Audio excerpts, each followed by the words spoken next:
Yo, what's up guys, I'm Teres and welcome to a new video. Today we're going to be doing advanced items and unlocks for PvM. So unless you're already a PvM god, stick around and you might learn something new. I do have a video of PvM items and unlocks for beginners and intermediate players, so go to my channel to check those out.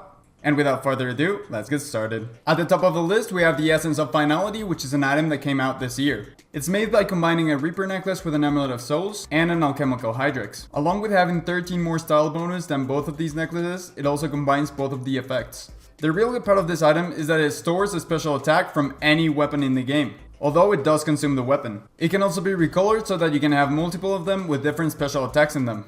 Having an Essence of Finality with a special attack weapon in it equipped will unlock a Constitution ability with which you can use that special attack as many times as you want.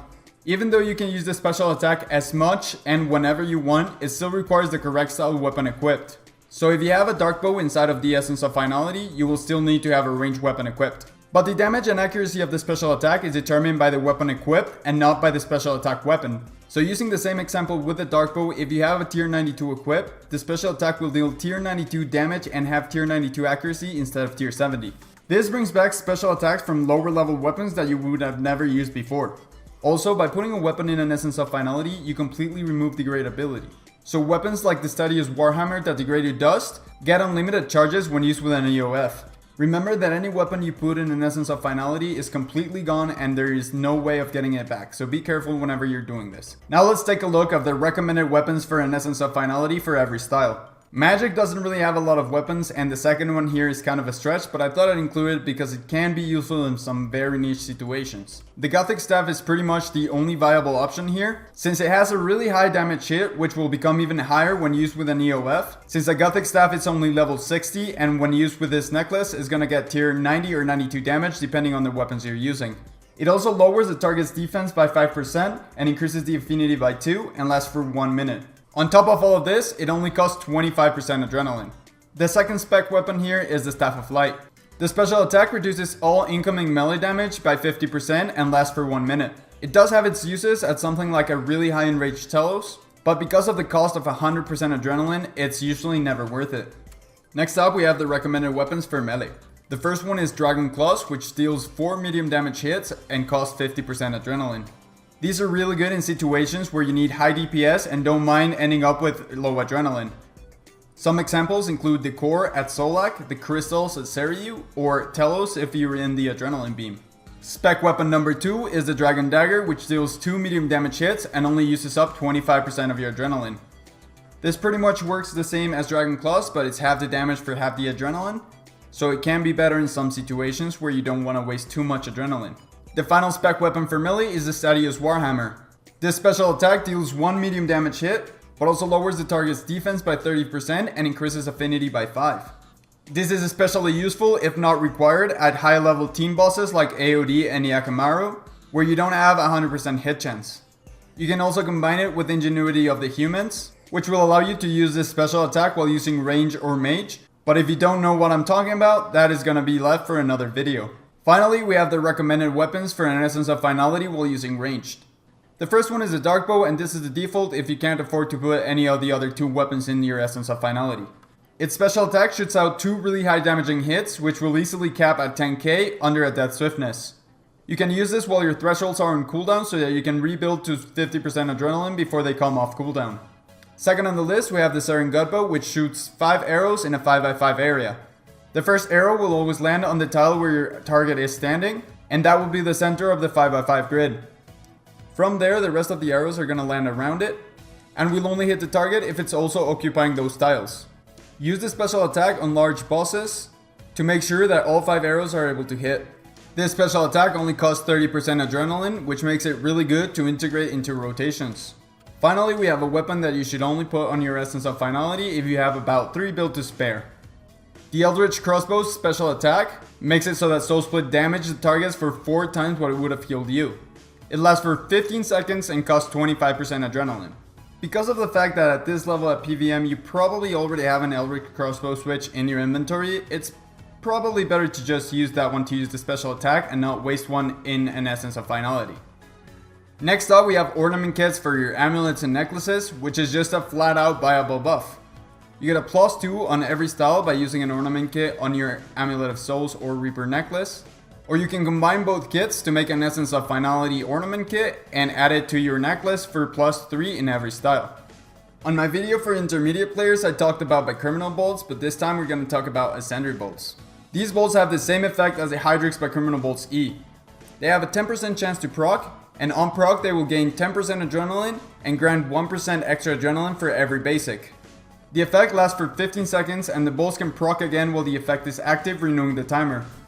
These bolts are cheaper than Hydrix bakriminel bolts, so they should be used instead, unless you're using blackstone crossbows, which have an effect to save bakriminel bolts specifically, making those cheaper to use. While we're on the theme, let's talk about blackstone arrows. These arrows reduce the target's armor by 0.75% per attack. The debuff caps at 20 hits for 15% armor reduction. The effect lasts for 12 minutes, so that's pretty much gonna be the whole kill at any boss. They're consumed on every hit, so it's recommended to switch out of these arrows after applying the debuff.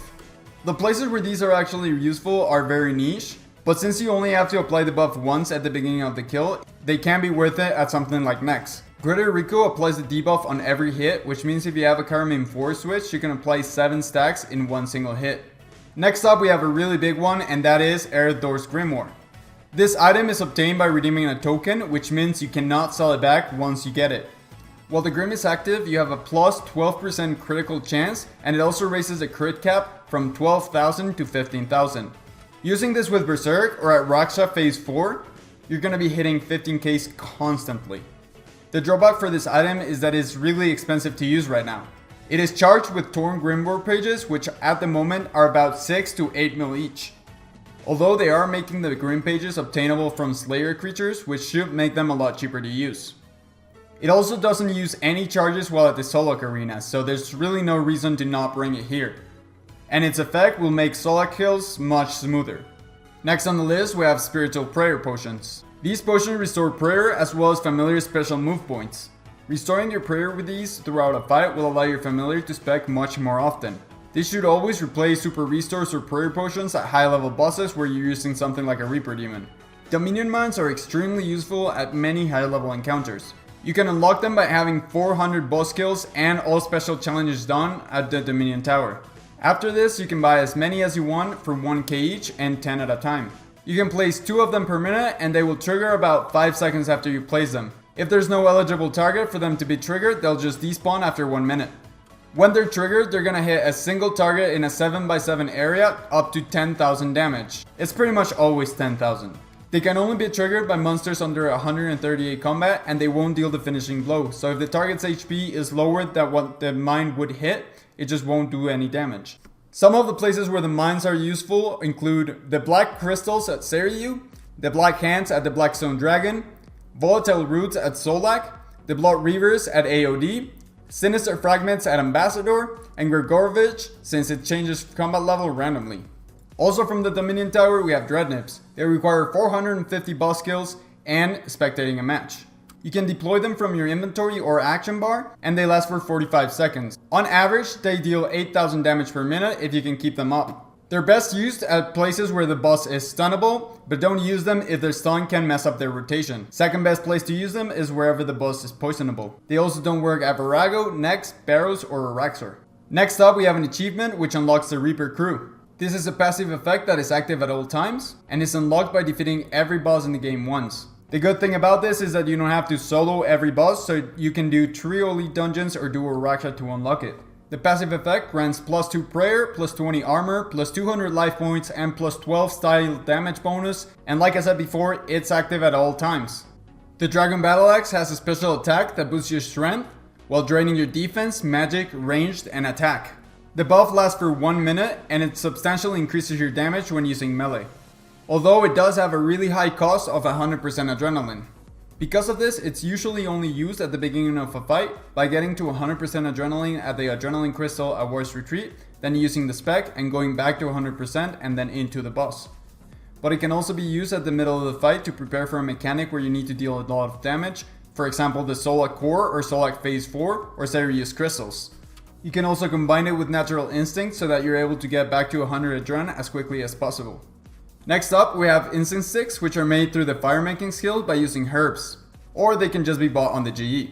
Different sticks have different effects, and there are some that are useful for PvM. Every stick used will add 10 minutes to the timer of the effect, and every 10 minutes the potency will increase to a maximum of 4. Every potency level will also increase the efficiency of the effect. Finally, you can use 6 sticks at once to get max efficiency immediately. There are 4 incense sticks that are useful for PvM. Irid incense sticks reduce poison damage by 25% per rank, up to 100%. These are extremely useful anywhere where you're taking poison damage like a Raxor or Gregorovich. Spiritwood sticks will increase the rate at which your familiar recovers special attack points. It caps at 40% increased rate, and this will allow your familiar to spec more often, dealing more damage. Lantadine sticks will increase poison damage by 2.5% per stack, up to a 10% maximum. This is a pretty good damage increase at any boss that is poisonable. Quarm incense sticks will add 30 seconds to any potion timer, up to 2 minutes maximum. This is particularly good to save overloads, have more AFK time at AFK bosses, or anywhere where the fight is just a little bit longer than what your overload will last. Next up, we have the STATIUS WARHAMMER, which we already went over in the Essence of Finality spec weapons, but I think it deserves a spot of its own. Once again, its special attack reduces the defense of the target by 30% and increases affinity by 5%. Since the special attack is a debuff to the boss itself, it's best used to team bosses since all players are going to be dealing more damage. This item does degrade to dust after running out of charges, and every spec you use is going to cost you 0.1% of those charges. At current prices, it costs you about 300k every time you use this spec. This is why it's better to have it in an EOF since you won't be using any charges.